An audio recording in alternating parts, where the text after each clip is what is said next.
Assalamu alaikum students, how are you all? I hope you all are fine and safe at your home. I am your biology teacher Ms. Ramsha, and today we will study unit number 8, transport in plants and humans. Let's start this topic, translocation. Question है आपके पास, what is the path of transport of organic material in plants के? आपके पास plants के अंदर transport यानी कि organic material जो food वो खाते हैं, लेते हैं, प्रिपेयर करते हैं, वो ट्रांसपोर्ट कैसे होता है? ट्रांसलोकेशन के प्रोसेस के थ्रू जो है स्टूडेंट्स वो उनका जो फूड है वो ट्रांसपोर्ट होता है। तो सबसे पहले पढ़ लेते हैं कि ट्रांसलोकेशन किसे कहते हैं। In higher plants only the green parts specially leaves can manufacture food. Higher plants के अंदर जो ग्रीन पार्ट्स जो उनके स्पेशल होते हैं यानी कि लीव्स होते हैं वो फूड को मैन्युफैक्चर करते हैं, यानी कि लीव्स के अंदर उनका फूड प्रिपेयर होता है। The movement of prepared food from leaves to different parts of plant through phloem element sieve tube is called translocation. यानी कि प्रिपेयर्ड फूड का ट्रांसफ़र होना लीव्स से different parts of the plant में phloem के ज़रिए और फ्लोएम की जो टाइप्स है साइफ ट्यूब्स के ज़रिए, ये प्रोसेस क्या कहलाता है आपके पास? Translocation. Phloem also conduct other substances such as vitamin and hormones etcetera. Phloem जो है वो ये भी यानी कि अदर सब्सटेंसेज को भी कंडक्ट करता है, प्लांट्स के डिफरेंट पार्ट्स तक पहुँचाता है, जैसे वाइटामिन एंड हार्मोन्स। उसके बाद आपके पास एक साइंटिस्ट था, उन्होंने अपनी हाइपोथेसिस पेश की थी ट्रांसलोकेशन के ऊपर, जो हाइपोथेसिस कहलाती है Munch hypothesis. According to this hypothesis solutes are translocated through sieve tubes which flow in bulk। जो सॉल्यूट्स है इस हाइपोथेसिस के मुताबिक जो है सॉल्यूट यानी कि जो सॉलिड पार्टिकल्स हैं वो ट्रांसलोकेटेड रहते हैं, ट्रांसपोर्ट होते हैं साइफ ट्यूब, यानी कि हमने अभी पढ़ा कि फ्लोएम की जो टाइप्स है, मतलब फ्लोएम साइफ ट्यूब पे कंसिस्ट होता है, ट्यूब्स लाइक स्ट्रक्चर्स होते हैं।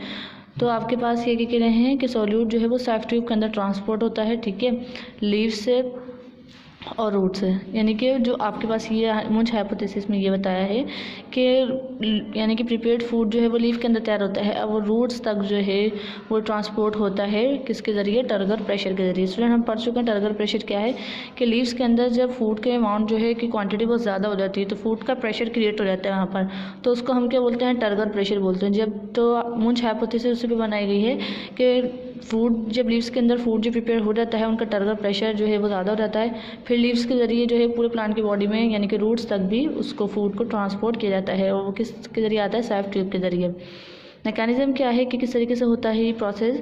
As a result of photosynthesis के रिजल्ट में आपके पास जो फूड है प्रिपेयर हो जाता है।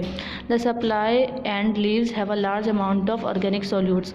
ऑर्गेनिक कंपाउंड उसे कहते हैं स्टूडेंट, इसमें कार्बन और हाइड्रोजन इकट्ठे पाए जाते हैं। हम पहले भी स्टडी कर चुके हैं कि ऑर्गेनिक मटेरियल वो होते हैं जिसमें कार्बन और हाइड्रोजन इकट्ठे पाए जाते हैं। तो जो हम जो फूड जो प्लांट्स जो अपना बनाते हैं in the form of glucose photosynthesis के प्रोसेस में, वो आप ग्लूकोज जो है वो एक ऑर्गेनिक फूड है क्योंकि उसके अंदर कार्बन और हाइड्रोजन दोनों मौजूद हैं। तो इस तरीके से लीव्स के अंदर जो है वो क्वांटिटी जो है उसकी फूड की वो बहुत ज़्यादा होती है ऑर्गेनिक सॉल्यूट्स की, which causes tremendous increase in suction pressure of leaf cell mesophyll cell.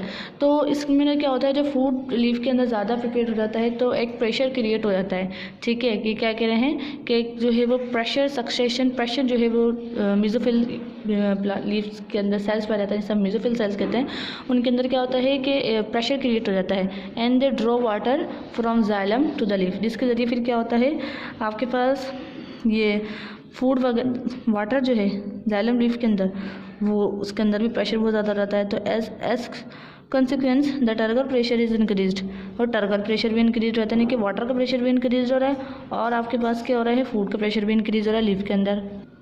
अच्छा, लीव्स के अंदर जो प्रेशर है फूड का वो तो इंक्रीज होता है, मगर स्टेम और रूट्स के अंदर जो टर्गर प्रेशर होता है वो कम है, क्योंकि लीव्स के अंदर फूड की क्वांटिटी ज़्यादा है, अभी रूट और स्टेम में इतनी पहुँची नहीं है, तो वहाँ पर टर्गर प्रेशर कम है, लो है। तो यहाँ लिखा हुआ है stem the turgor pressure in stem and root is comparatively low and hence the soluble organic solutes begin to flow from mesophyll through sieve tube down to the cells of stem and roots under the gradient of turgor pressure. यानी कि फिर जब उसके अंदर ज़्यादा है तो आपके पास क्या होगा, जो ऑर्गेनिक फूड है वो आपके पास जो है वो लीव से रूट्स और स्टेम तक ट्रांसपोर्ट होना शुरू हो जाएगा थ्रू साइफ ट्यूब्स के जरिए। This solutes are either consumed और स्टोर्ड इन इनसोल्यूबल फॉर्म। फिर ये जो सोल्यूट है वो इनसोल्यूबल फॉर्म के अंदर आपके पास स्टोर हो जाएगा, मतलब वो सोल्यूबल नहीं हो सकता, इनसोल्यूबल फॉर्म में आपके पास स्टोर हो जाएगा सेल के अंदर। The excess water is release back into the xylem vessels, और जो एक्सेस वाटर होगा उस फूड के अंदर वो आपके पास जाइलम वेसल्स के जरिए रिलीज आउट हो जाएगा। स्टूडेंट्स, उसके बाद नेक्स्ट सवाल है आपके पास different between passive and active transport. हम पैसिव और एक्टिव ट्रांसपोर्ट के बारे में प्रीवियस वीडियो में डिटेल के बारे में पढ़ चुके हैं, उनके टाइप्स के बारे में स्टडी कर चुके हैं। आज हम इनके डिफरेंस पढ़ेंगे। पहला डिफरेंस क्या है, by this process material are transferred across the cell membrane. इस प्रोसेस में क्या होता है कि मटेरियल जो है वो अक्रॉस सेल मेम्ब्रेन ट्रांसपोर्ट होता है, और इस प्रोसेस में क्या होता है कि material are transferred across the cell membrane by this process also. इसके अंदर भी आपके पास मटेरियल जो है वो सेल मेम्ब्रेन के थ्रू ही ट्रांसफर होता है। The movement of material from lower concentration to higher concentration is known as active transport. इसमें क्या होता है कि जो मटेरियल की मूवमेंट है वो लोअर से हायर की तरफ होती है। अगर हम इसकी बात करें, in this transport material also transfer from higher to lower concentration. इसमें लोअर से हायर पे होती है और इसमें हायर से लोअर के अंदर मटेरियल जो है वो ट्रांसपोर्ट होते हैं। नेक्स्ट है, in this process energy is use to move material. इस प्रोसेस के अंदर एनर्जी यूज होती है मटेरियल को ट्रांसपोर्ट करवाने के लिए, आगे बढ़ाने के लिए। और this type of transport does not require extra energy, और इस प्रोसेस के अंदर कोई एक्स्ट्रा एनर्जी रिक्वायरमेंट नहीं होती। इसमें यानी कि इस प्रोसेस के अंदर जो है वो एनर्जी की वो जो है ज़रूरत नहीं होती, और इसके अंदर जो है इसके अंदर होती है और इसके अंदर नहीं होती। पैसिव ट्रांसपोर्ट की एग्जांपल क्या है आपके पास, डिफ्यूजन है जो कि हम डिटेल में पढ़ चुके हैं, एंड ऑस्मोसिस है। You have to do all this work in your notebook. I hope student you understand my lecture. Inshallah we will continue my lecture in my another video. Till then, take care and Allah Hafiz.